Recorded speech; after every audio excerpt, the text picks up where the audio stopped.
In just 9 months, I went from my first pull-up to a 10-second front lever, and in this video I'll explain each process of this journey, starting from how to build a solid foundation and then unlocking the skill, and finally once you begin to reach that 10-second mark. In fact, I believe you could get it faster than me because I made so many mistakes, and in this video I'll address all of them so you can have faster progress than even I did. It's crucial to have a solid foundation in pulling skills because this skill is mostly lats, which is this muscle over here. The muscle is activated when you have an intention of driving your elbows back. Typically you'll get told to pull your shoulders back and down, but this is not as efficient as pulling your elbows back because that is one of the purposes of the lats. When you focus on driving your elbows back, this will happen naturally anyways. When I started front lever, I had around 10 to 15 clean pull-ups, a muscle up, and weighted pull-ups, which allowed me to begin front lever with enough strength in my lats. The other muscles involved are also the abs and lower back. They mostly hold up your legs in that straight line, so being able to do around 7 to 8 dragon flags should be ideal for you. Another muscle used in this move is the triceps. However, these become stronger as you train front lever, so I wouldn't worry about them that much. Before I mention exercises, it's important that you know the progressions. The ones I used were tuck, advanced tuck,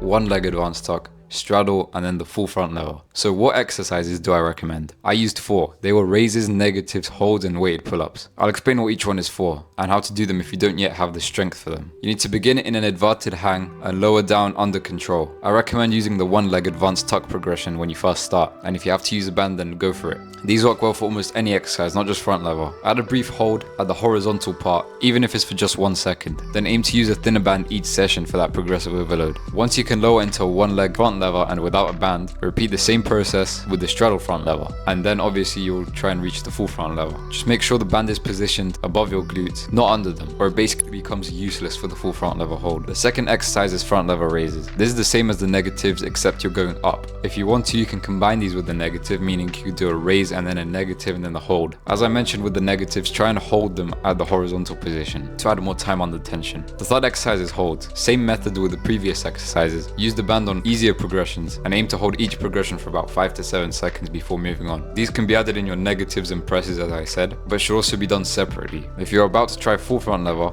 make sure you have a really strong straddle front lever because the mistake I did was skipping that progression and wasted a lot of time as a result. Final exercise I mentioned was weighted pull-ups. These build raw lat strength, which is great because lats are the main muscle of the skill. However, I recommend doing them at the end of your session because they're not as specific to the front lever. It's more optimal to save your energy for the raises and negatives and holds because they're the closest to the front lever.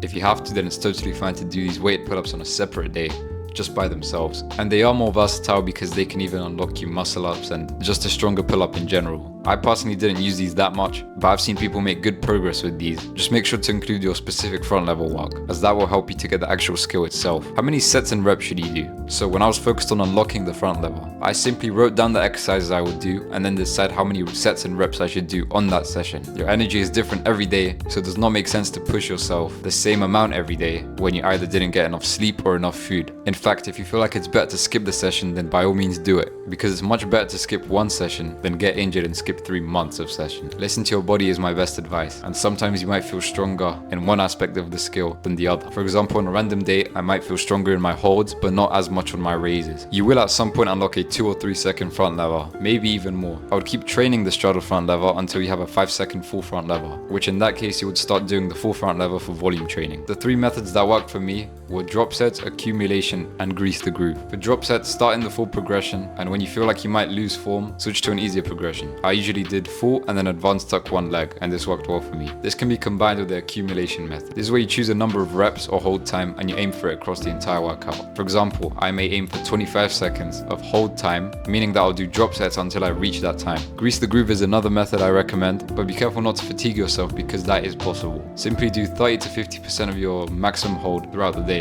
It may even be better to use an easier progression than the full front level. I'll leave some extra advice in the description, and if you have any questions, feel free to comment and I'll try my best to answer.